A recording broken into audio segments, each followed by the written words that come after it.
We are on Prep Test 62, logic game number 3, question 17, and it asks us, if Q is the only one to attend L, what could be false?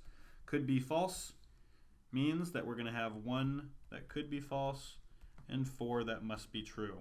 So we've got both of our limited options on the screen. Sorry, it's getting a little cluttered. Draw some lines to separate things, and let's get moving. If Q is the only one to attend L, we can't possibly be looking at option 2 because option 2 forces Q and R into L. So we can get rid of it. In option 1, we can put Q into space L and cross off the possibility of anyone else being there. So let's think about what else we can do with this chart. If Q is alone here, let's think about where T could go. The first T can't go here because if we put the first T here, we'd have to find a place for the second T, and there is no place for the second T.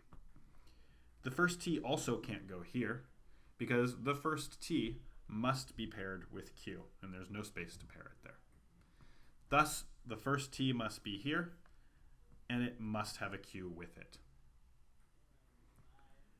S or T goes here, and the only letters remaining to be filled in are R and the other S or T that doesn't go into H.